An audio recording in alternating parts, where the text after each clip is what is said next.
Buenas tardes, muchachos, ¿cómo están?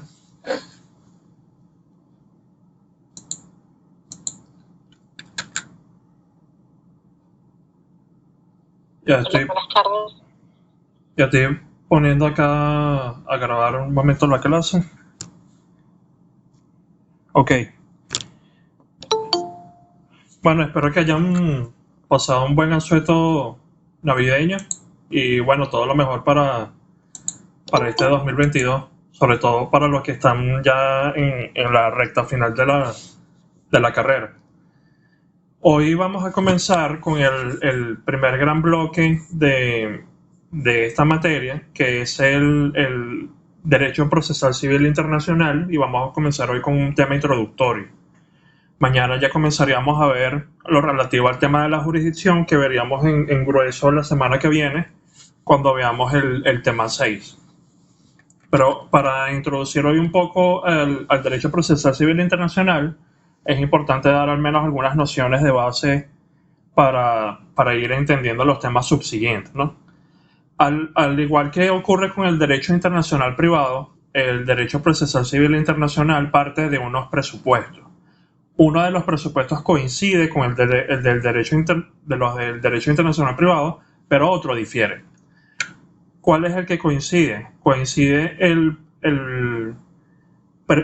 o bueno, ¿cuál es el que difiere? En primer lugar, difiere el presupuesto jurídico porque ya aquí, cuando hablamos de derecho procesal civil internacional, no estamos hablando de la existencia de ordenamientos jurídicos distintos, sino de la existencia de poderes judiciales que tienen un ámbito de actuación marcado por los límites territoriales. Básicamente hablamos de poderes judiciales que ejercen una función jurisdiccional y esa función jurisdiccional está delimitada por el ámbito territorial de soberanía de cada estado. Entonces, si partimos del hecho, como indicamos en el tema 1, que hay al menos 194 países reconocidos autónomos y soberanos, podemos entender que hay ahora al menos 194 poderes judiciales que tienen ese ámbito limitado de soberanía. Ahora, si bien el derecho procesal civil internacional y el derecho internacional privado difieren en este presupuesto jurídico, el presupuesto sociológico sigue siendo el mismo, porque aquí estamos hablando de la movilidad social o actividad internacional de las personas. Y de nuevo aquí nos importa ver lo relativo a la movilidad física y a la movilidad incluso virtual de las personas a través de las fronteras. Es importante también tener en cuenta que a los efectos del presupuesto jurídico eh, hay muestra a partir del derecho procesal civil internacional de cómo puede tener efecto el reconocimiento de un Estado por el Poder Ejecutivo a los efectos del Poder Judicial. Porque uno de los países o de las regiones, de las naciones que ha sido más discutida en la práctica su reconocimiento, es el Estado de Palestina. Y nosotros tenemos un antecedente aquí en Venezuela de que hay un reconocimiento oficial de Venezuela de este Estado, y eso además ha tenido impacto en un caso de derecho procesal civil internacional, porque en esta sentencia de la Sala de Casación Civil del 28 de febrero de 2012 se solicitó un exequatur de una sentencia de divorcio dictada por el juez superior de las Cortes Sharif de Nablus Occidental de la Autoridad Nacional Palestina, es decir, del ente judicial palestino. Y al final de cuentas, en este caso, no solo se reiteró de forma judicial el reconocimiento dado por el Estado, por el Ejecutivo Nacional, sino que también se declaró la procedencia de esa solicitud del C4. Entonces, es interesante también tener eso en cuenta allí desde el punto de vista del presupuesto jurídico. Ahora, con lo relativo a la naturaleza del derecho procesal civil internacional, como es ya costumbre para ustedes en sus estudios de derecho, tenemos distintas teorías que básicamente se resumen en estas tres. Hay una teoría de corte más clásico, que es la que parte del hecho de que el derecho procesal civil internacional es, a final de cuentas, parte del derecho procesal civil en general. Y es por eso que anteriormente, por ejemplo, en nuestra universidad, los temas de jurisdicción, de cooperación judicial internacional, derecho aplicable al proceso, reconocimiento y ejecución de sentencias se estudiaban era en la materia de derecho procesal civil. E incluso todavía hay aspectos como el de la jurisdicción que todavía se estudian en grueso en derecho procesal civil internacional. Hay algunos profesores que todavía no se han adaptado a al menos incluir alguna mención de la ley de derecho internacional privado, pero bueno, nosotros en esta materia vamos a dar todo lo relativo a ese asunto. Una segunda teoría parte del hecho de que el derecho procesal civil internacional es más bien parte del derecho internacional privado y parte del derecho internacional privado en su tesis, tanto en sus tesis amplias como en su tesis intermedio más restringida. Cuando nosotros vimos el tema 1, nosotros hablamos de que el contenido del derecho internacional privado clásicamente se había restringido al tema del derecho aplicable, pero que cuando se comenzaron a prever tesis de corte más amplio, se incluyeron también los temas del derecho procesal civil internacional y muy particularmente en los temas de jurisdicción y de reconocimiento y ejecución de sentencias. Más modernamente se ha entendido que también es parte diferenciable del contenido del tema de la cooperación judicial internacional y eso es algo que ya se ha ido asumiendo más en nuestros países. Entre esas dos teorías tenemos una que un ejemplo de esto lo vemos por ejemplo en el caso del derecho alemán y de cómo se estudian estas materias en las universidades alemanas, y es que el derecho procesal civil internacional se entiende como una disciplina autónoma que, si bien toma instituciones del derecho procesal civil y toma nociones del derecho internacional privado, es una disciplina que se puede sostener por sí misma con sus propios principios, sus propias instituciones y sus propias fuentes normativas. A final de cuentas, aquí en Venezuela nosotros nos atenemos más a la tesis internacional privatista y es por eso que el derecho procesal civil internacional se estudia en general dentro de esta materia del derecho internacional privado. En cuanto al contenido, y para no de nuevo plantearnos estos temas porque creo que lo cubrimos bastante en el tema 1, el contenido del derecho procesal civil internacional y este primer bloque de materia más dura del derecho internacional privado que vamos a ver se componen de estos 6 puntos. Del tema de la jurisdicción, es decir, cuando los tribunales del foro pueden asumir el conocimiento de un juicio que presenta conexiones con varios ordenamientos jurídicos. 2, del tratamiento del litigante foráneo, que es cuando se estudia si los extranjeros pueden demandar y realizar actos procesales válidos en el foro.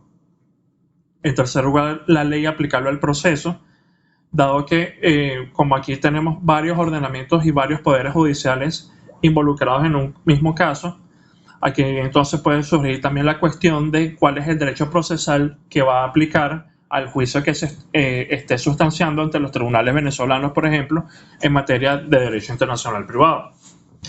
Luego tenemos el tema de la cooperación judicial internacional, que son las formas o los mecanismos a través de los cuales los estados pueden colaborar entre sí con el fin de que se ejecuten actos procesales necesarios para el desarrollo de un proceso principal. Luego tenemos el tratamiento procesal del derecho extranjero, que si bien esto es estrictamente parte del derecho procesal civil internacional, a los fines de didácticos de la materia, yo altero un poco el orden de que normalmente tiene el programa, porque me parece que se comprende de mejor forma el tratamiento procesal del derecho extranjero cuando estudiamos previamente por qué se aplica derecho extranjero y a través de qué normas llegamos al derecho extranjero. Por eso es que nosotros, de todo esto, lo único que no vamos a ver en el bloque de derecho procesal civil internacional como tal es el tratamiento procesal del derecho extranjero y más adelante vamos a ir entendiendo por qué. Pero en todo caso, el tratamiento procesal del derecho extranjero lo que implica es cuál es la cuestión de qué tratamiento recibe el derecho extranjero dentro del proceso. Y cuando hablamos de qué tratamiento, hablamos de si recibe tratamiento de hecho y por ende es objeto de prueba, o si recibe tratamiento de derecho y por ende está cubierto por la regla de iuris novit curia. Nosotros vamos a ir viendo que en Venezuela al menos se sigue la tesis o la jurídica o del uso jurídico, dependiendo del autor que ustedes consulten, pero en todo caso tenemos al derecho extranjero como derecho. Y está cubierto el derecho extranjero por la regla de iuris novit curia, solo que en este caso la regla va a variar respecto de lo que normalmente nosotros entendemos. Y aquí dentro del tratamiento procesal del derecho extranjero también vamos a ir viendo que todos esos recursos que ustedes han ido viendo de apelación, de control de legalidad, de casación y de revisión constitucional incluso pueden involucrar el derecho extranjero. Nosotros hemos tenido jurisprudencia de la Ley de Derecho Internacional Privado, en donde, por ejemplo, en sede de revisión se estudió y aplicó derecho extranjero. Y en sede de casación ya se ha reconocido, incluso se ha previsto ya por la jurisprudencia de la Sala de Casación Civil, cómo se tienen que hacer las denuncias cuando ha habido una infracción de una ley extranjera por error en la interpretación, falta de aplicación o falsa aplicación. Finalmente, dentro del bloque del derecho procesal civil internacional, nosotros tenemos la eficacia extraterritorial de sentencia, que de modo estricto, esto forma parte de la cooperación judicial internacional, pero como es una institución que en la práctica recibe un tratamiento diferenciado, se tiende a separar estos dos bloques. Entonces, nosotros vamos a ver que la eficacia extraterritorial de sentencias es el nivel máximo de cooperación, pero como tiene unas fuentes particulares, tiene un procedimiento particular que es el exequatur, y tiene una serie de detalles que es importante atender a ellos de forma más específica, es por lo que entonces se ve de forma aparte a la cooperación judicial internacional.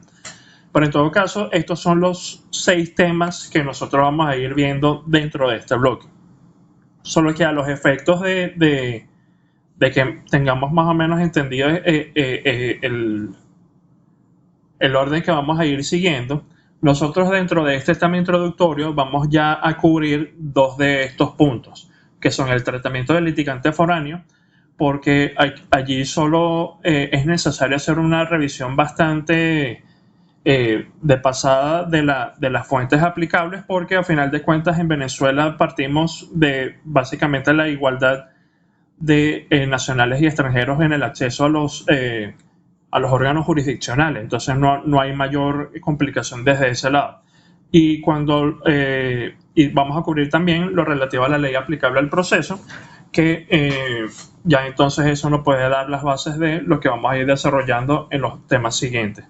Ya desde la semana que viene vamos a ver entre 4 temas, o 5 temas, perdón, el bloque de la jurisdicción, luego vendría cooperación judicial internacional y finalmente eficacia extraterritorial de sentencia.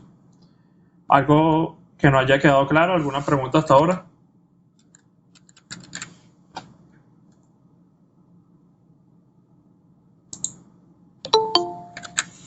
Bien. Antes de pasar a estudiar esas 2 instituciones del derecho procesal civil internacional, es importante tener en cuenta cuáles son los principios de los que parte el derecho procesal civil internacional. Y el principio fundamental en esta materia es el principio de la tutela judicial efectiva.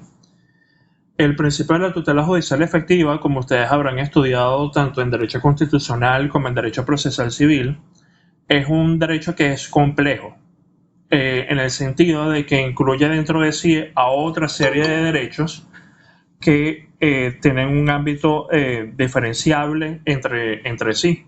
Entonces a mí me gusta para que veamos cómo el derecho a la tutela judicial efectiva se extiende a lo largo del derecho procesal civil internacional, hacer como un paralelismo entre el contenido del derecho internacional, el procesal civil internacional y el contenido del derecho a la tutela judicial efectiva.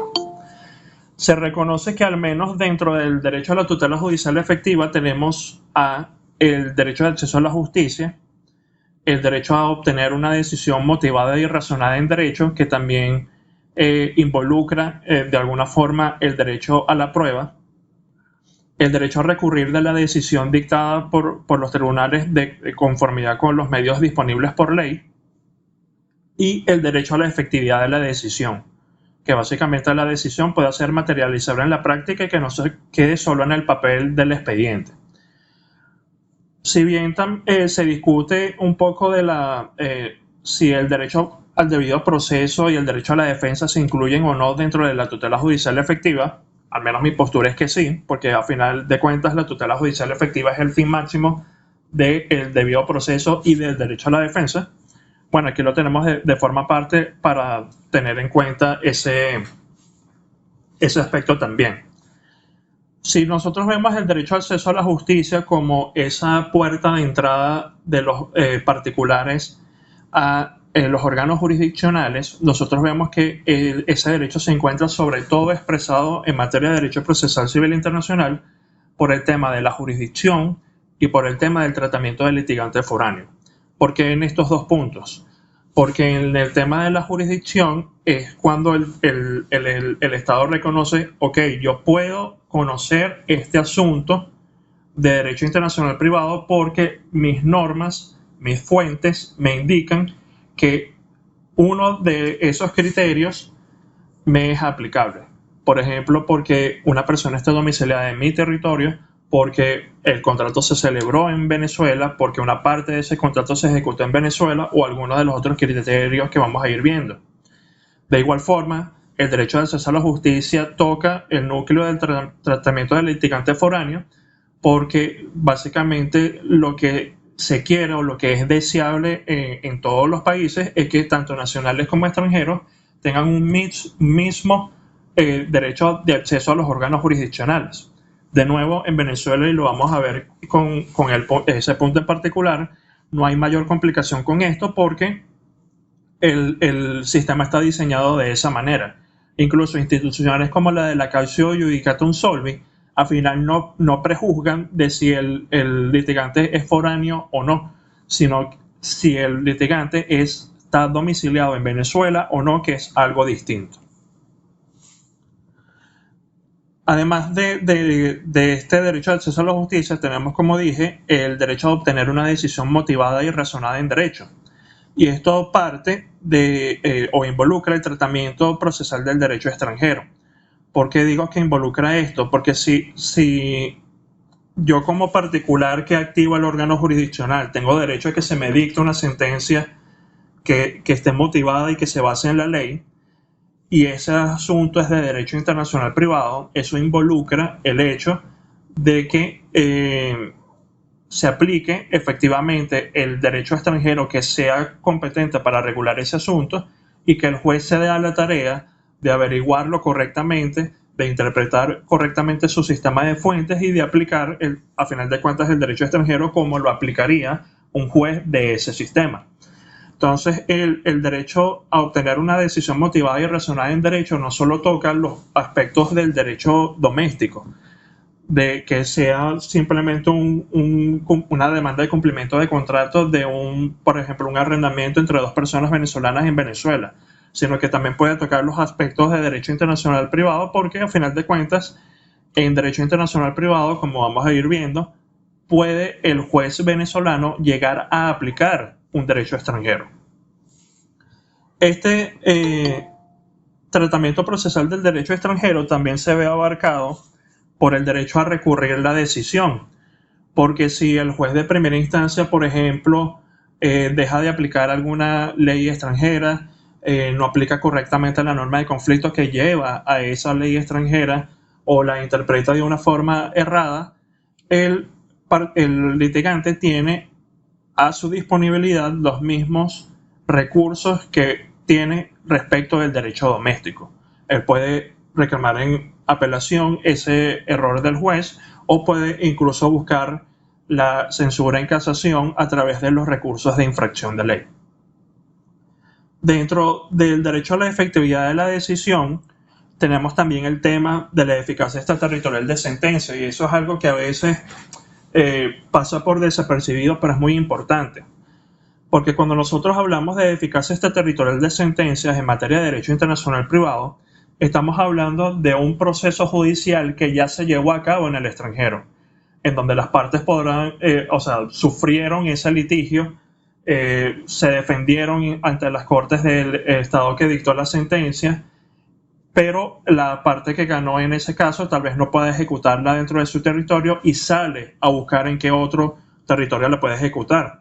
Entonces aquí lo que ocurre en muchos casos, lastimosamente, es que terminamos con procesos de reconocimiento de sentencias extranjeras que pueden durar más incluso que un proceso que el proceso original en el extranjero.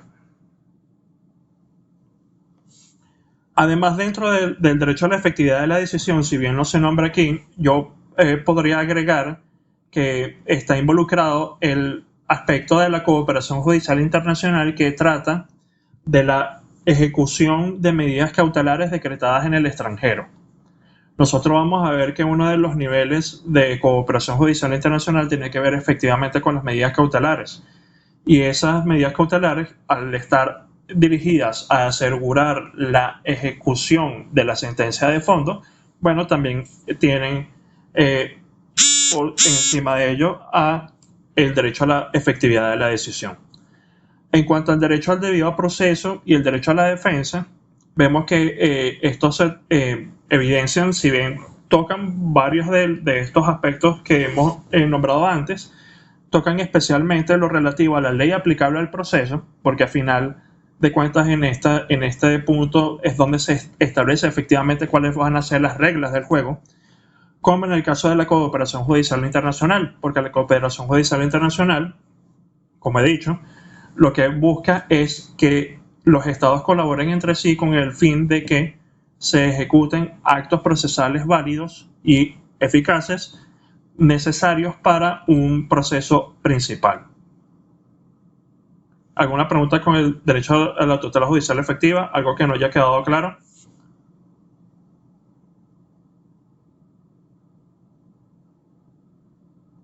Bien.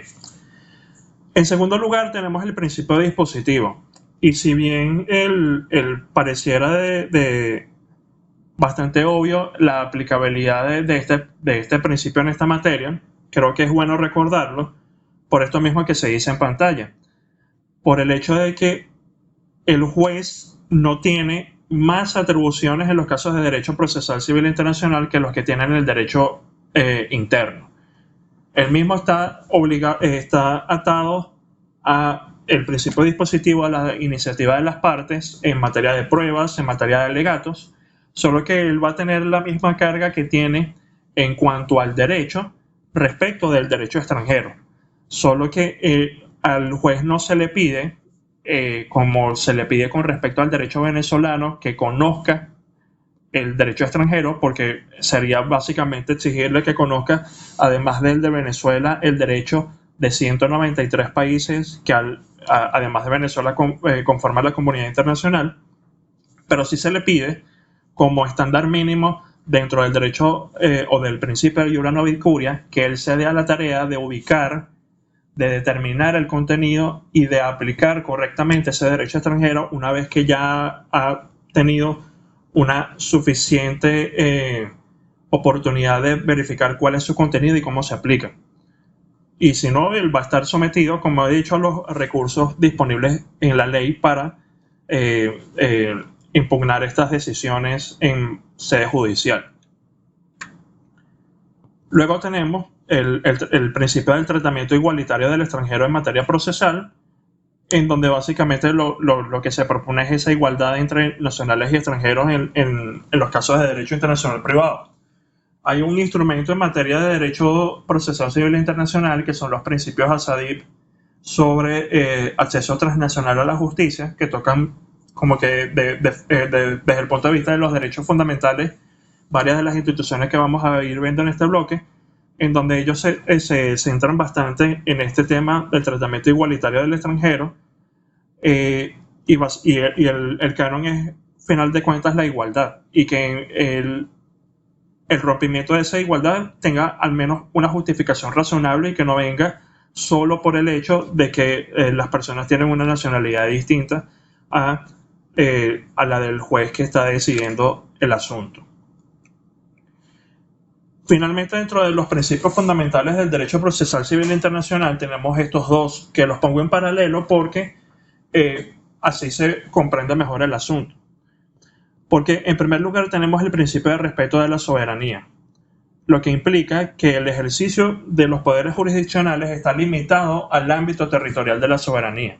Por eso es que, por ejemplo, si se está conociendo un caso de daños y perjuicios entre los tribunales de primera instancia de aquí de Caracas, no puede el alguacil de ese tribunal agarrar la compulsa, ponerla por ejemplo, en un sobre, tomar un avión en Maiquetía e ir a notificar a una persona en Bogotá. ¿Por qué no puede? Porque estaría extralimitándose del ámbito de las funciones jurisdiccionales venezolanas, que está delimitado por la extensión del territorio venezolano.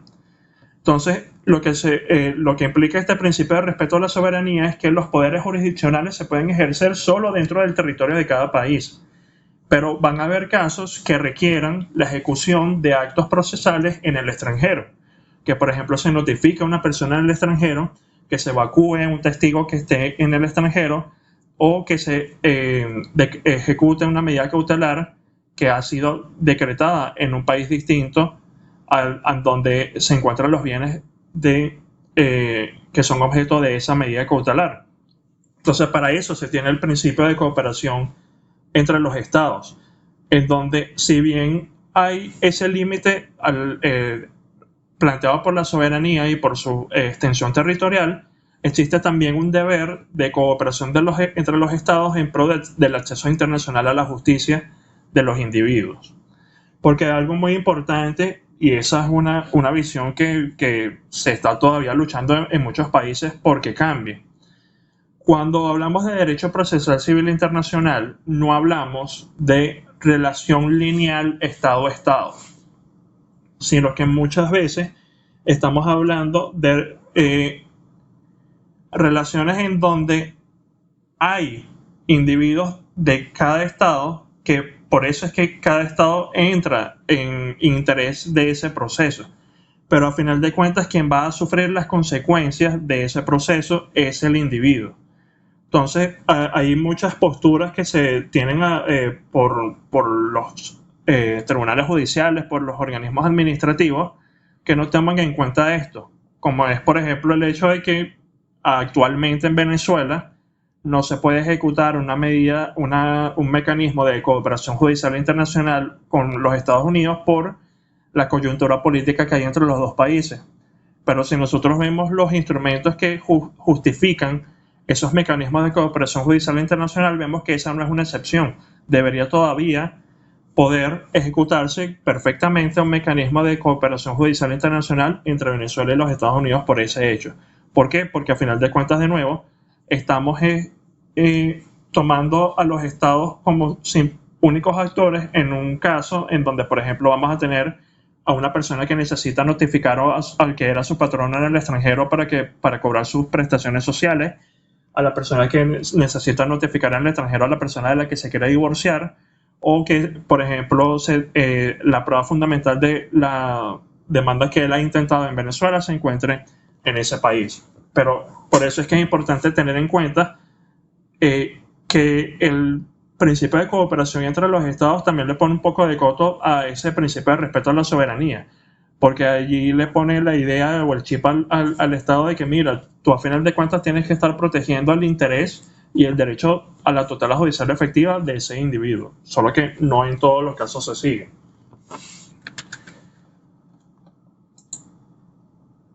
¿Alguna pregunta, algo que no haya quedado claro con los principios? Sí, bueno, profe, es una pregunta con respecto a lo que acaba de decir de la cooperación entre los estados. Sí. Por ejemplo, usted nos está diciendo que existe un problema donde uno de los estados vinculados a Estados Unidos, por ejemplo, aquí no hay forma, o sea, ¿cómo resolvería la persona que tiene el problema en Venezuela? O sea, se tendría que ir obligatoriamente a otro país. O sea, no, ahí lo que ocurre en la práctica, y muy buena tu pregunta, es que básicamente va a tener que activar directamente ante los organismos judiciales en los Estados Unidos algún otro mecanismo que dispone ese derecho para lograr el fin que se quiere. Por ejemplo, hay procedimientos en los Estados Unidos como los que nosotros tenemos en Venezuela, como el llamado retardo perjudicial, o procedimientos que están simplemente dirigidos a que se ejecute a que se materialice una prueba dentro de ese territorio con el hecho de que sea utilizada en el extranjero. No es propiamente un mecanismo de cooperación porque no está previsto por los instrumentos en la materia, pero sí es un mecanismo del que disponen los Estados Unidos para permitir a las partes, por ejemplo, preconstituir una prueba dentro de su territorio que pueda ser utilizado en un proceso judicial o en un proceso arbitral. Entonces, esa es una forma en la que se puede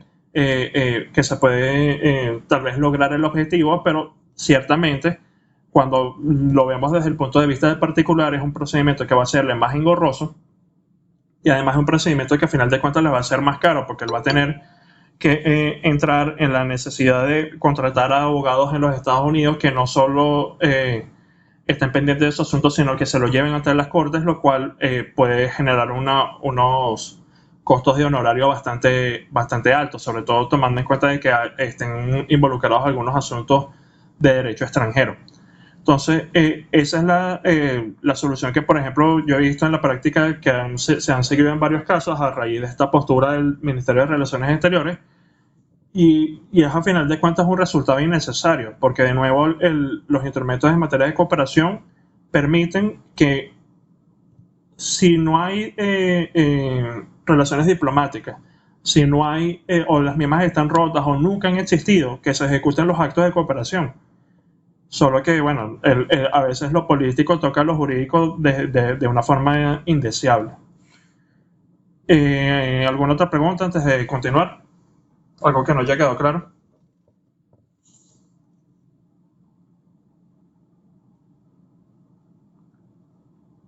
Ok. Vamos entonces con el asunto del tratamiento procesal del litigante foráneo. Con el tratamiento procesal del litigante foráneo, nosotros vemos que ya desde finales del siglo XIX se había estado planteando este asunto dentro de los organismos en materia de derecho internacional, en donde nos interesa sobre todo traer aquí a colación esta resolución del Instituto de Derecho Internacional en su sesión de Zúrich de 1877, en donde trató el tema de la capacidad del extranjero para emprender acciones legales. Y si bien esto es un documento declarativo que no tiene carácter coercible para los estados, sino que se trata a final de cuentas de un instrumento de soft law, es un antecedente importante en esta materia porque allí se plantea como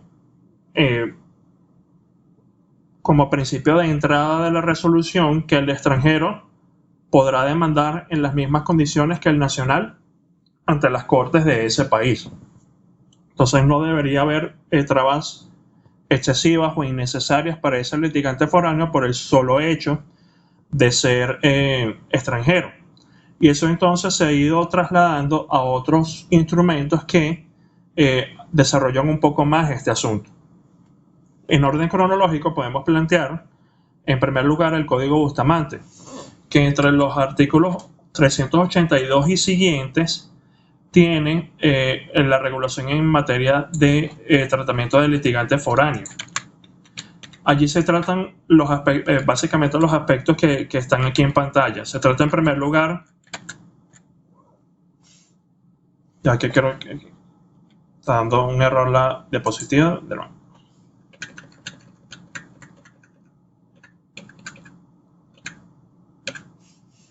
Ajá. Allí se trata en primer lugar el asunto del beneficio de pobreza.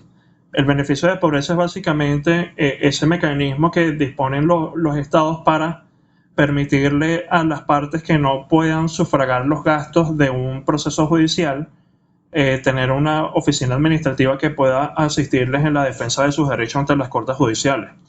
Entonces, en esta materia, el Código Bustamante aclara que los nacionales de todos los estados contratantes tendrán derecho a obtener el beneficio de pobreza en las mismas condiciones que los naturales de ese país. Entonces, eso es un beneficio que debería estar también disponible para los extranjeros, a pesar de que no tengan alguna sede física o que no tengan, por ejemplo, alguna identificación relevante del Estado venezolano, pero que tengan la necesidad de acudir ante nuestras cortes a defender sus derechos de alguna manera. Además tenemos el asunto de la fianza para demandar, que es básicamente lo que nosotros conocemos, lo que ustedes han visto en derecho procesal civil, como la cautio iudicatum solvi. La cautio iudicatum solvi, lo que nos indica el Código Bustamante es que no se debe diferenciar entre nacionales y extranjeros en cuanto a la prestación de la fianza para comparecer en juicio.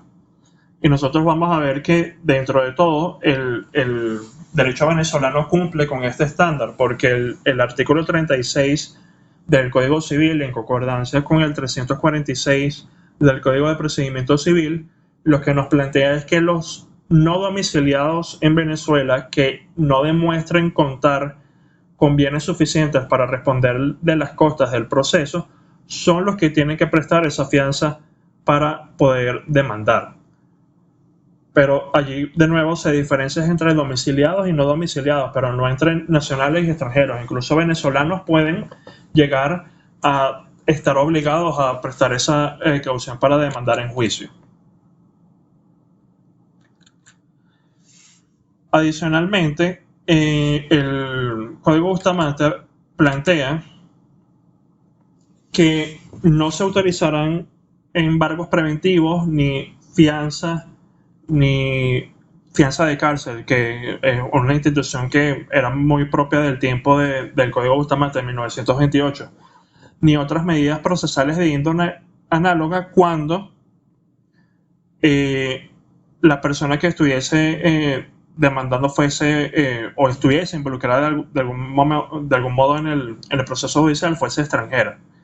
De nuevo, allí lo que se plantea, básicamente lo que plantea el Código Bustamante en este título cuarto titulado del derecho de comparecer en juicio y sus modalidades, es la plena igualdad entre nacionales y extranjeros, y que en todo caso, cuando haya alguna discriminación, la misma sea razonable y no venga necesariamente por el hecho de que la persona que está demandando es extranjera. Este tratamiento procesal del litigante foráneo lo vemos también reflejado en otros instrumentos a nivel interamericano. Y aquí son ejemplo de esto la Convención sobre Eficacia Extraterritorial de las Sentencias y los Dudas Arbitrales Extranjeros, en donde se nos plantea de forma bastante interesante que el beneficio de pobreza reconocido en el estado de origen de la sentencia será mantenido también en el de su presentación. ¿Qué quiere decir esto? Que si una persona obtuvo la posibilidad de acudir a juicio y de obtener una sentencia, por ejemplo en Argentina, a través del beneficio de pobreza, ella a través de la Convención Interamericana puede también acceder al beneficio de pobreza en Venezuela para activar el procedimiento de C4. Porque, de nuevo, el procedimiento de C4 lo que va es a que se reconozca y ejecute una sentencia que es resultado de un proceso judicial ya llevado a cabo en el extranjero. No se va a llevar a cabo el proceso en conocimiento de nuevo aquí en Venezuela. Entonces, esta Convención Interamericana da esa posibilidad también a los litigantes. Y eso es algo que normalmente los instrumentos internacionales en materia de reconocimiento y ejecución de sentencias están previendo a partir de esta convención. Adicionalmente, pero ya desde el punto de vista de los derechos humanos, tanto el Pacto Internacional de Derechos Civiles y Políticos como el Pacto de San José, en su articulado, al final de cuentas, lo que llevan es esa igualdad entre nacionales y extranjeros para acceder al proceso y que no se discrimine entonces al extranjero por el solo hecho de ser extranjero. Pero en donde tenemos más tal vez patente estos asuntos del tratamiento procesal del litigante foráneo en los casos de derecho internacional privado es en este convenio de La Haya para facilitar el acceso a la justicia que fue suscrito en 1980 y que Venezuela, si bien ha comenzado el proceso para su ratificación, todavía no lo ha culminado. ¿Por qué digo eso? Porque en Venezuela en efecto se adhirió, publicó la ley probatoria en la Gaceta Oficial previo el control parlamentario, pero no se ha depositado el instrumento de ratificación. Y si nosotros vemos la página de la Conferencia de La Haya, ella todavía no toma a Venezuela como Estado parte. Pero aquí que se indica en que nos interesan los efectos del tratamiento procesal del litigante foráneo, que se pueden transmitir y recibir solicitudes en materia de asistencia judicial gratuita a través de la figura de la autoridad central. Nosotros vamos a ver que la autoridad central es una creación de la Conferencia de La Haya y que básicamente tiene la función de concentrar en un solo organismo la transmisión y recepción de solicitudes de cooperación judicial internacional. Además, este convenio de La Haya exime de algo que a veces es bastante engorroso para las partes, que es el requisito de legalizar a todos los documentos transmitidos junto con esa solicitud de asistencia judicial. Y eso aplica tanto para la legalización como para la apostilla. Es decir, esos documentos que se transmiten a través de esa solicitud de asistencia judicial pueden ir simplemente certificados por el Estado y traducidos en todo caso al idioma del Estado receptor, pero no tienen que ir ni legalizados ni apostillados. De igual forma se establece de forma general que la intervención de todas las autoridades involucradas es gratuita, es decir, no hay aranceles judiciales como tal, lo que no obra del hecho de que no existan ningún costo asociado, pero de la intervención propiamente de las autoridades se supone que va a ser gratuita. Y interesa igualmente de este convenio algo que, sí cambiaría la mecánica del derecho venezolano, es que indica que es imposible exigir fianza o depósito de alguna clase a las personas físicas o jurídicas residenciadas en un estado parte para actuar como demandantes o intervinientes en otro estado parte. Y vemos que aquí ya no nos habla de que no es posible pedir fianza si es un extranjero, sino que no puedes exigir fianza si es una persona que no está domiciliada. Si bien eso desde el punto de vista del demandante es razonable en el sentido de garantizar el derecho de acceso a la justicia, desde el punto de vista del demandado es un poco discutible. ¿Por qué digo que es discutible? Porque el derecho a la tutela judicial efectiva es un derecho de doble cara. No solo compete al demandante en el sentido de activar los órganos jurisdiccionales, sino que también ampara al demandado y él tiene derecho a que, si él tiene la razón, se dicta una sentencia definitiva que así lo declare y que además condene en costas al demandante por haber activado innecesariamente los organismos jurisdiccionales. Entonces, si nosotros tomamos en cuenta lo que dice el convenio de La Haya, básicamente se deja sin posibilidad del demandado de cobrar esas costas si esa persona no domiciliada en Venezuela no tiene bienes suficientes.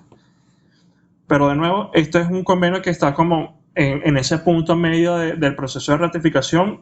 es importante tenerlo en cuenta por si llega a ser ratificado, pero todavía no es derecho vigente para Venezuela.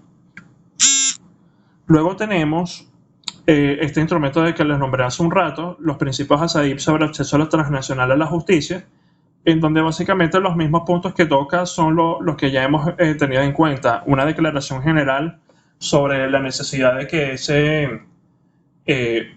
que los nacionales y extranjeros tengan el mismo acceso a la justicia, de que la asistencia jurídica gratuita o subvencionada esté disponible para ambos grupos de personas, y este artículo 2.3 es bastante interesante porque eso es algo que a veces desde el punto de vista de los jueces nacionales no se toma de todo en cuenta, y dice esta norma: los tribunales deberán tomar en cuenta las dificultades que podría enfrentar una parte extranjera o residente foránea para participar en un litigio, especialmente las dificultades económicas para las partes de escasos recursos.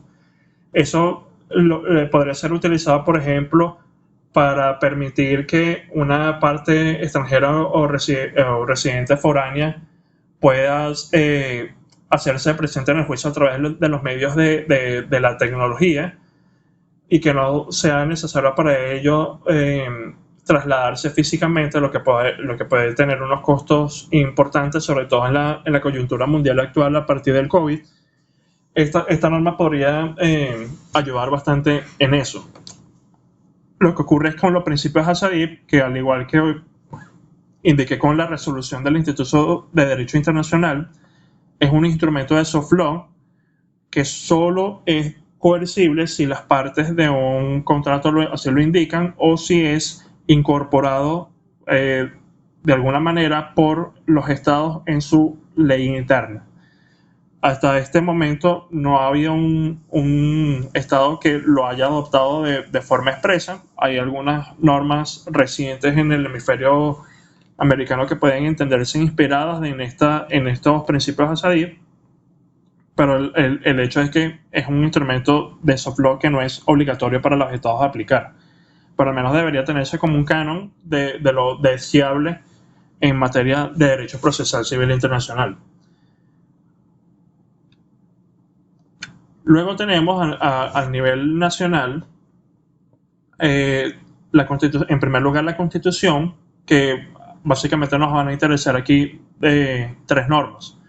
Artículo 21 sobre el derecho a la igualdad, que tiene una cláusula amplia, o se entiende que no solo tienen derecho a la igualdad las personas que están, por los criterios que están allí indicados, sino que cualquier factor de discriminación que no sea razonable debería ser no debería ser aplicado, como en este caso entre nacionales y extranjeros.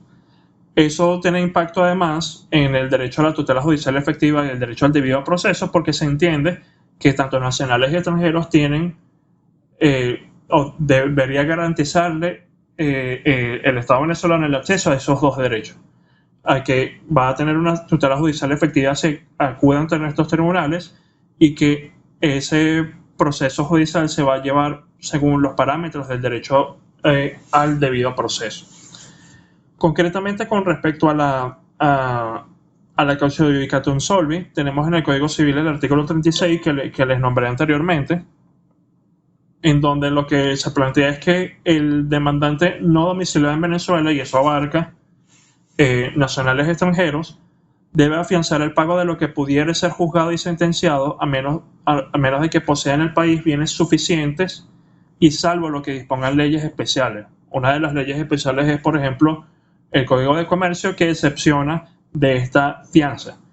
Pero el artículo 36 vemos que no discrimina entre nacionales y extranjeros, con lo que de alguna forma está cumpliendo con esos estándares que imponen los instrumentos antes nombrados en materia de tratamiento del litigante foráneo. Y lo mismo ocurre con el artículo 346 ordinal quinto del Código de Procedimiento Civil.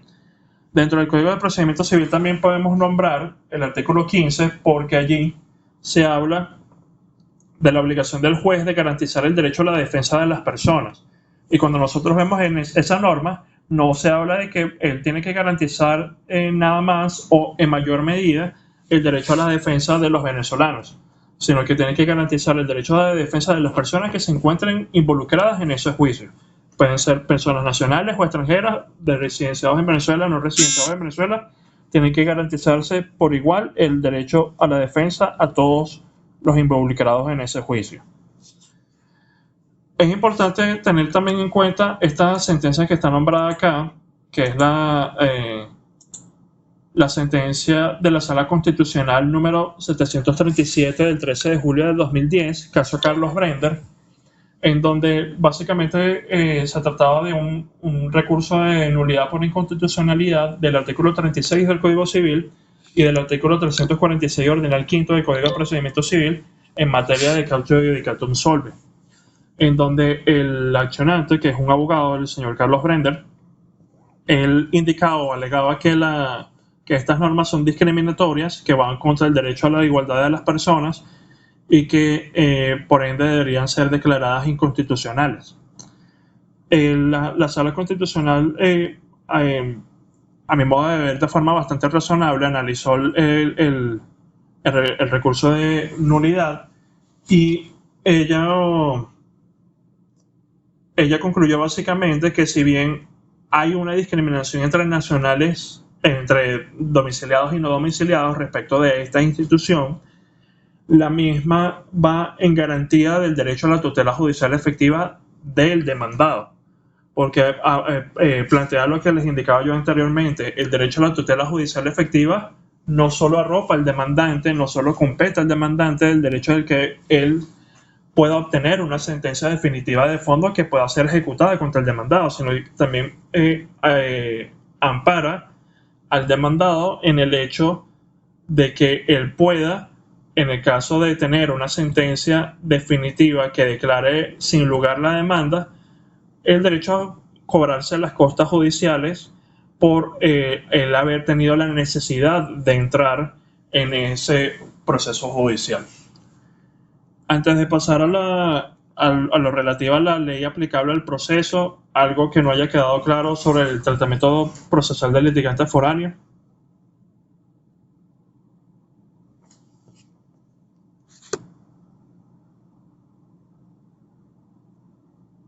Ok.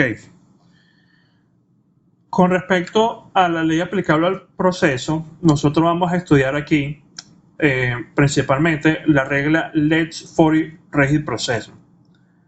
Esta regla tiene unos orígenes históricos bastante remotos, en donde uno de los primeros antecedentes lo encontramos en la doctrina de Jacobus Balduino, que él fue un importante autor europeo que escribió entre 1175 y 1235. ¿Y por qué es importante este autor? Porque él desde ese momento distinguía entre las costumbres o las leyes que se refieren al procedimiento, a las cuales él les daba el título de Statuta ad ordinandam litem, y las costumbres que se refieren al fondo de litigio, que él lo denominaba como Statuta ad decidendam litem. Y ya él desde ese momento indicaba que, mira, en el caso de las leyes del procedimiento o las costumbres del procedimiento, la ley que se aplica es la del lugar del juez, es decir, la ley del foro. Cuando nosotros hablemos a lo largo de esta materia de ley del foro, lo que quiere significar es que es la ley del lugar en donde se encuentra el juez que está decidiendo el asunto. Como nosotros partimos del estudio del derecho internacional privado venezolano, normalmente esa ley del foro va a ser la ley venezolana.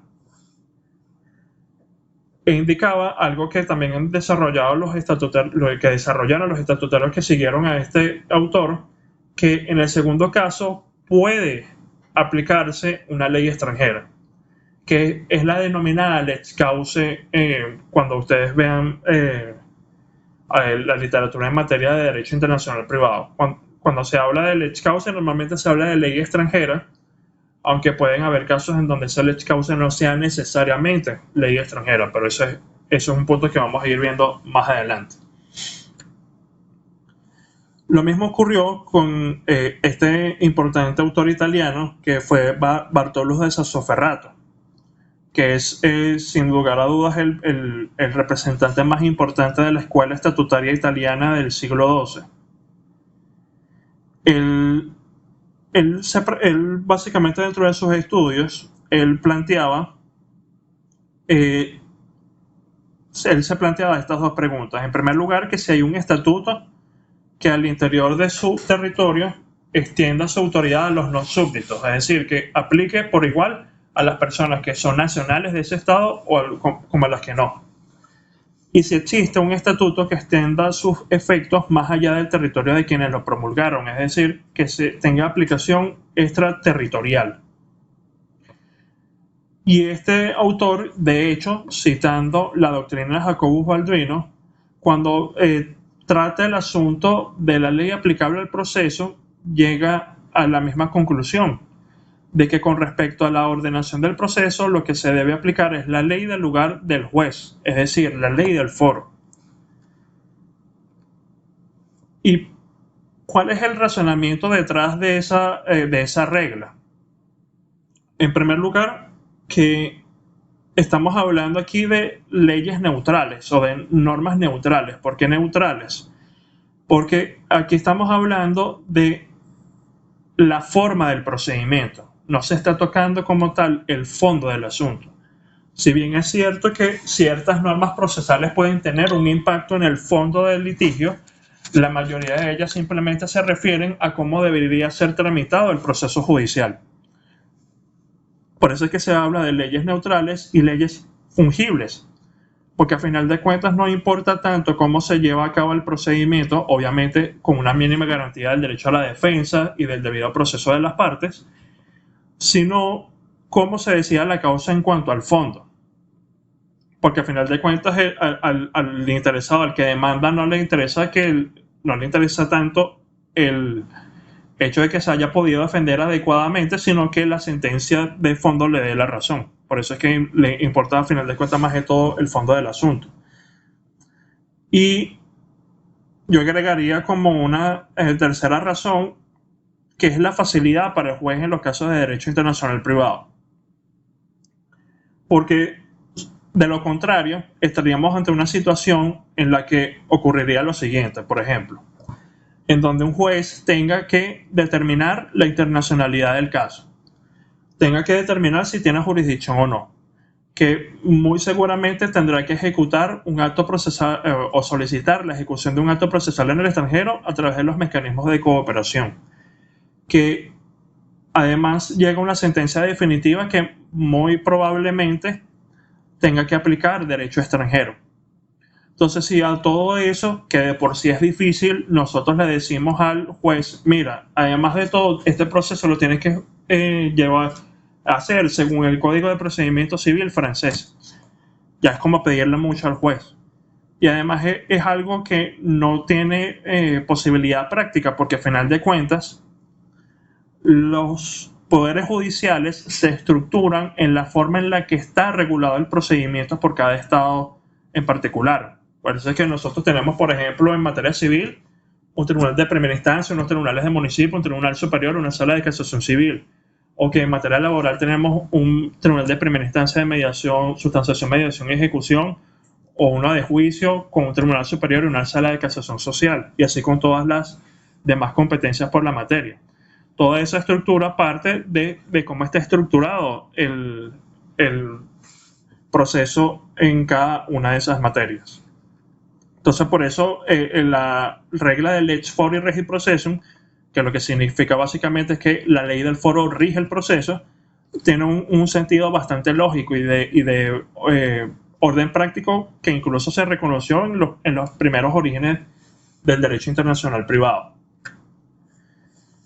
En las fuentes del derecho internacional privado nosotros vemos prevista esta norma, en primer lugar, o esta regla, en el artículo 314 del Código de Procedimiento Civil, del Código Bustamante, perdón, en donde se indica ya desde ese momento que la ley de cada estado contratante determina la competencia de los tribunales, es decir, que por ejemplo, si nosotros queremos saber si luego de que se declare la falta de jurisdicción, qué tribunal en concreto es competente para conocer un caso de derecho internacional privado, tenemos que atenernos a las normas venezolanas, así como su organización, las formas de enjuiciamiento y de ejecución de las sentencias y los recursos contra sus decisiones. En todos esos casos se aplicará la ley de cada estado contratante, como ley del foro. Entonces, con eso ya podemos ir teniendo alguna idea de lo que vamos a ver más adelante, de cuáles son los aspectos que regulan la regla Lex Fori Regi Processum. Además de este artículo 314 del Código Bustamante, tenemos en las fuentes nacionales el artículo 56 de la Ley de Derecho Internacional Privado. La Ley de Derecho Internacional Privado nos indica en esta norma que la competencia y la forma del procedimiento se regulan por el derecho del funcionario ante el cual se desenvuelve. Y es importante la forma en la que está redactada esta norma porque nos lleva a dos resultados. ¿Por qué nos lleva a dos resultados? Porque si el caso principal de derecho internacional privado está siendo conocido en Venezuela, aplica derecho venezolano. Pero si para ese mismo proceso que se está llevando a cabo en Venezuela se solicita que se notifique una persona en Colombia, por ejemplo, cuando ese juez colombiano vaya a notificar, él va a tener que seguir ¿cuáles reglas? Sus propias reglas procesales, no las venezolanas, a pesar de que Venezuela sea el lugar en donde se esté desarrollando ese juicio principal. Vamos en unos momentos a indicar una excepción de esa regla, pero de forma general eso es lo que debe ocurrir en la práctica. Entonces, ¿de qué manera vemos que la regla Lex Fori Regi Processum actúa en la práctica? Vemos en primer lugar que todo lo relativo a los lapsos procesales se rige por el derecho del foro. Que nosotros tengamos, por ejemplo, 30 días para activar la notificación de una persona que está siendo demandada porque si no opera la aprehensión breve, se rige por el derecho venezolano, sea un caso doméstico o de derecho internacional privado, que tengamos 5 días, por ejemplo, para apelar, o que el juez a falta de decisión de norma expresa tenga 3 días para decidir un punto controvertido entre las partes, según lo que dice el artículo 10 del Código de Procedimiento Civil. Todos esos lapsos se rigen por el derecho del foro. Lo mismo ocurre con los requisitos de la demanda, que básicamente nosotros lo tenemos planteado en materia civil en el artículo 340 del Código de Procedimiento Civil. Lo mismo ocurre con la capacidad procesal. Recuérdense ustedes que la capacidad procesal es una materialización de la capacidad de obrar junto a la capacidad negocial y a la capacidad delictual. Y básicamente lo que implica es que una persona pueda realizar actos procesales válidos de forma directa, ella sin necesidad de complementar su actuación con algún representante. Por ejemplo, los padres o representantes en el caso de los niños, niñas, adolescentes, o de los tutores o curadores en el caso de los incapaces. Esos son temas de capacidad procesal que para el acceso a los órganos jurisdiccionales en un caso de derecho internacional privado se rigen igualmente por el asunto, por el derecho procesal civil del foro. Lo mismo ocurre con el legitimatio ad causam o la llamada cualidad para demandar. Les pregunto yo a ustedes, ¿por qué creen en este caso no ocurre lo mismo con la cualidad para demandar? Es decir, la cualidad para demandar no necesariamente va a estar regida por el derecho del foro. Les pregunto yo a ustedes, ¿por qué creen que ocurre eso? Que se diferencia entre ese tratamiento de la capacidad procesal con la cualidad.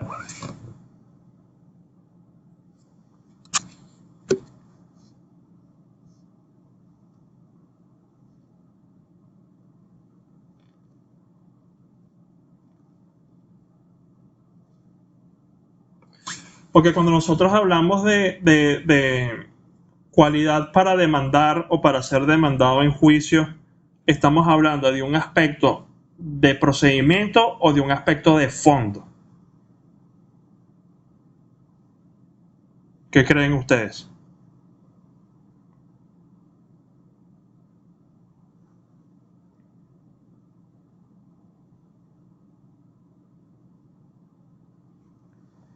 Bueno, en este caso, nosotros estamos hablando de un aspecto de fondo.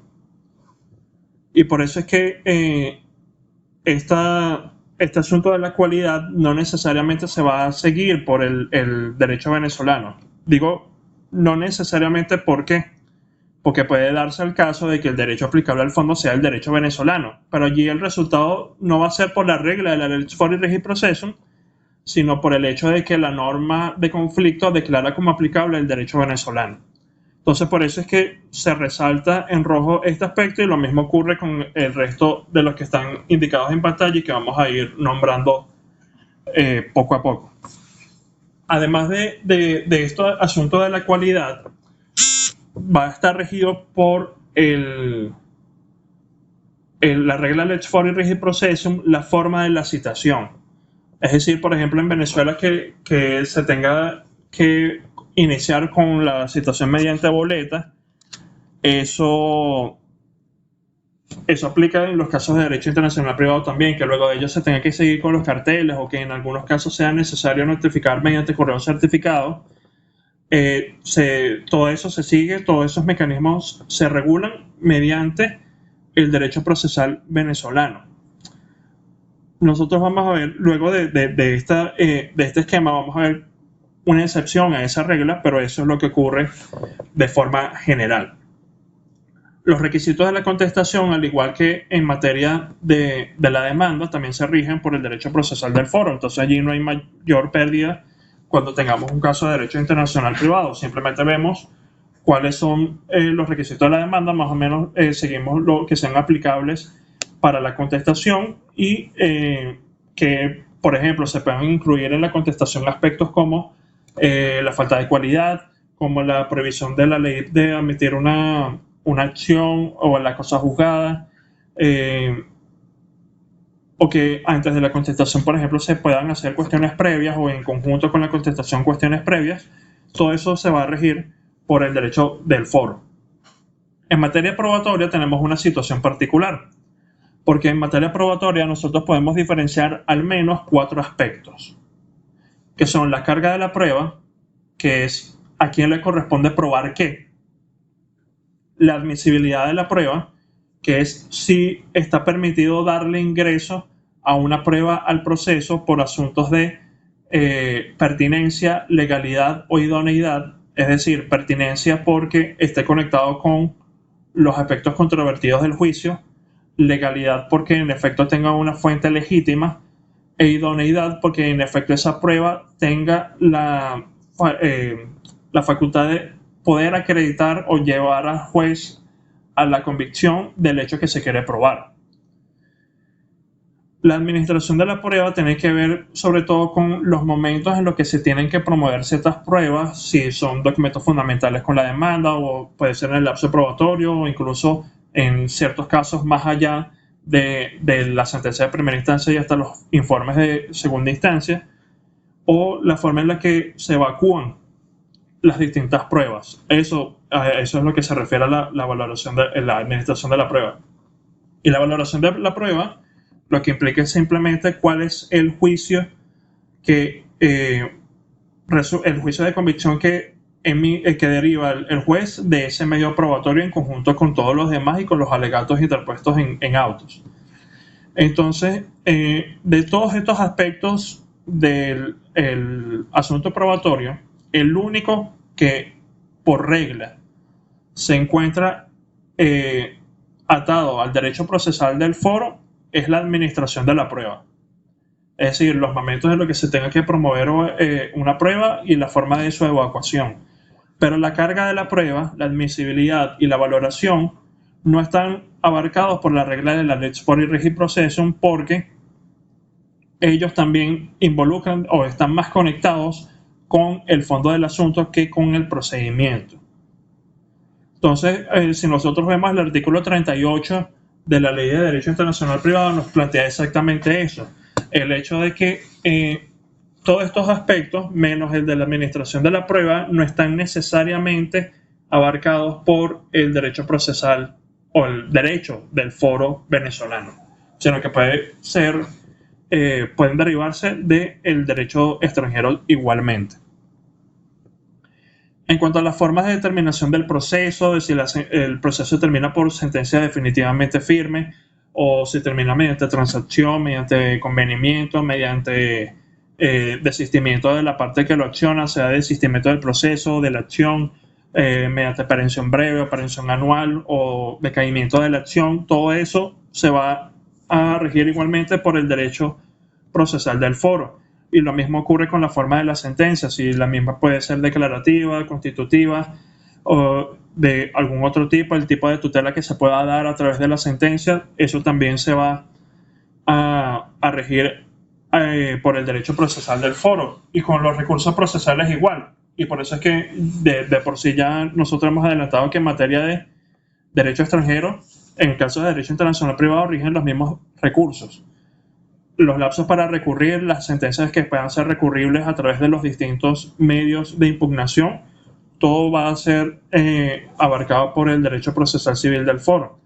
Pero en cuanto a la prescripción y a la caducidad, ocurre lo mismo que con la cualidad, la carga probatoria, la admisibilidad y valoración de la prueba, que no necesariamente va a estar abarcado por el derecho venezolano porque es un aspecto de fondo. Y al ser un aspecto de fondo, va a estar entonces abarcado por una norma de conflicto que aplica a ese fondo del asunto que puede llevar a un derecho extranjero.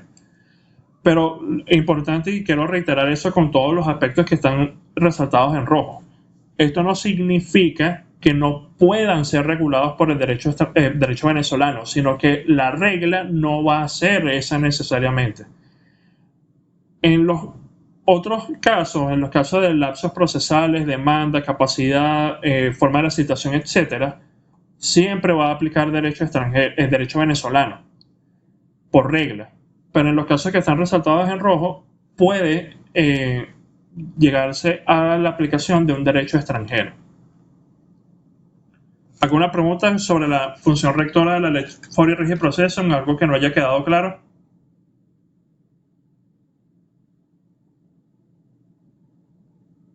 La regla igual ahí para que sea más fácil para ustedes tal vez recordar en un momento es en dónde se está llevando a cabo este juicio. Este juicio se está llevando a cabo, por ejemplo, en Venezuela. Ok, aplica por regla derecho procesal civil venezolano.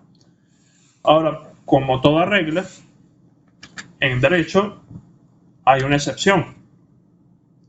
Y yo traigo aquí a colación como ejemplo de esta forma de interactuar regla con excepción de la excepción al artículo 9 de la Convención de la Haya sobre obtención de pruebas en el extranjero, en donde la regla es la Lex Fori Regi Processum, es decir, que la forma del procedimiento se rige por el derecho procesal del funcionario ante el cual se desenvuelve. Esa es la regla. Es lo que ya hemos visto que aplica en todos esos aspectos que indicamos antes, menos los que estaban resaltados en rojo. ¿Cuál es la excepción? Que en materia probatoria, como en algunos otros instrumentos de cooperación judicial internacional, el juez del Estado requirente, es decir, aquel que está sustanciando el proceso principal, solicite la aplicación de formas o procedimientos especiales en la ejecución de ese acto de cooperación por el Estado requerido. De nuevo, la excepción aquí sería que el Estado requirente, por ejemplo, el Estado venezolano en donde se esté conociendo la demanda por cumplimiento de contrato, le solicite al Estado chileno que en la ejecución del acto de cooperación, que es la notificación de la parte demandada, se sigan unas formas o procedimientos especiales previstos por el derecho venezolano. Entonces vemos que ahí se rompe con la regla de la Lex Fori Regi Processum. ¿Por qué? Porque ya el tribunal chileno no va a ejecutar el acto de cooperación solo basándose en el derecho chileno, sino también tomando en cuenta los requerimientos dados por el derecho venezolano y solicitados por el juez en concreto con ese asunto. Pero, como también ocurre con muchas cosas en el derecho, hay una excepción de la excepción. ¿Y cuál es la excepción de la excepción en este caso? Que el juez del estado requerido, es decir, por ejemplo, en el caso que estábamos planteando ahorita, el estado chileno que va a ejecutar el acto de notificación, él se puede excepcionar de seguir las indicaciones requeridas por el estado venezolano como estado requirente cuando las mismas sean incompatibles con su ley, pero incompatibles irremediablemente, no que sean solo diferentes, que sean de imposible aplicación debido a la práctica judicial, porque por ejemplo hayan instituciones que allá no estén previstas o que no haya alguna que tenga una función equivalente, o por simples dificultades prácticas, que tal vez no se utilicen medios que ya no, o se requieran medios que no estén ya en uso en ese estado y que por ende no se quiera seguir ese proceso. Por ejemplo, que le exija un estado a otro que notifique a una persona mediante un fax. Es tal vez un medio obsoleto que por dificultad práctica no en todos lados hay ahorita un fax disponible y que puede llevar entonces a esa excepción de la excepción. Pero vemos que puede haber en este ámbito particular de la cooperación judicial internacional una situación distinta de la que plantea la Lex for Regi Processum, en donde sí pueden tenerse en cuenta algunas normas, algunos procedimientos o algunas formas particulares del Estado requirente en la ejecución de ese acto de cooperación por el Estado requerido. ¿Alguna pregunta? ¿Algo que no haya quedado claro con lo visto el día de hoy?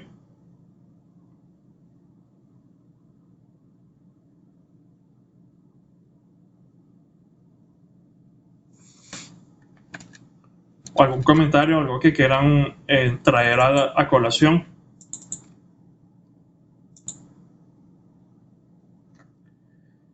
Bien, ya con esto nosotros entonces introducimos el derecho procesal civil internacional de forma general.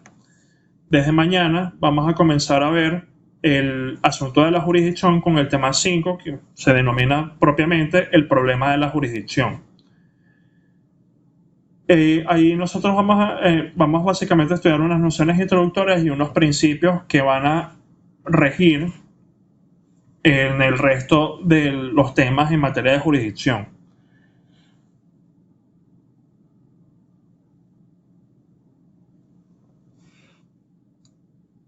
Aquí quiero ver que hay una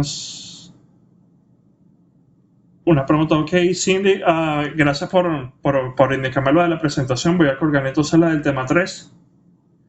Y ya repito lo de la excepción de la excepción, Ismar. De nuevo con la regla del Lex for Regi Processum, la regla es que se aplique el derecho procesal del funcionario ante el cual se desenvuelve la forma del procedimiento. Ese procedimiento se va a regir por el derecho procesal, por ejemplo, del Estado venezolano, que es donde está desenvolviéndose el asunto. Eso también aplica en principio a los actos de cooperación. ¿En qué sentido? En que si yo a Venezuela le solicito a Chile que notifique a una persona, las autoridades chilenas van a notificar según los mecanismos y normas del derecho chileno. Entonces, ¿cuál es la excepción que nos plantea el artículo 9 de la Convención de la Haya en este asunto? Que en ciertos casos el Estado venezolano, en este caso en particular, le solicite al Estado chileno que notifique a esa persona en su territorio, tomando en cuenta unas formas o procedimientos especiales establecidos por el derecho venezolano. Esa sería la excepción a la regla. ¿Cuál es la excepción de la excepción? Que ese Estado chileno puede decir, mira, yo no voy a ejecutar ese acto de cooperación según esos lineamientos porque sea incompatible con la ley del Estado requerido, sea de imposible aplicación o sea de dificultades prácticas. Pero aquí tenemos que tener en cuenta, y esto fue algo que no dije antes, que eso no quiere decir que se va a negar del todo la solicitud de cooperación, no, sino que la solicitud de cooperación va a ser finalmente ejecutada según las normas propias del Estado que está actuando como requerido en ese asunto. Por ejemplo, en este caso, el Estado chileno. Por ese es de nuevo el mecanismo. Se sigue por regla para el procedimiento las normas procesales del funcionario entre el cual se desenvuelve.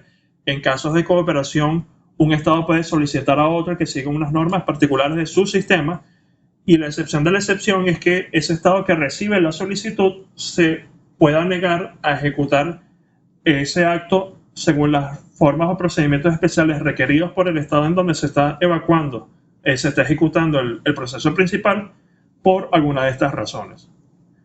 ¿Con ello quedó claro, Ismar, o quedó algo por allí guindando? Ok, entonces, como les decía, mañana vamos a ver el tema del problema de la jurisdicción. Y ahí nosotros vamos a ver varios principios, pero quiero que al menos para nosotros discutirlo en clase, revisen y nosotros hablemos mañana de dos cuestiones.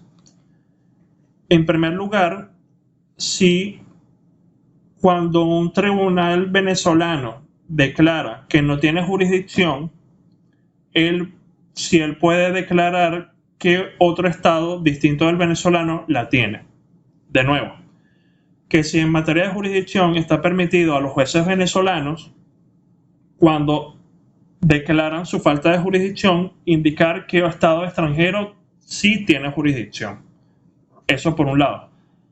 Y por otro lado, que ustedes revisen si en materia de jurisdicción, aunque esto ya lo hemos adelantado de alguna manera, si en materia de jurisdicción está permitido el uso de la analogía y de los principios de derecho internacional privado generalmente aceptados o no. De nuevo, si está permitido el uso de la analogía o el uso de los principios de derecho internacional privado generalmente aceptados. ¿Alguna pregunta sobre lo visto hoy en el tema 4? ¿Algo que no haya quedado claro?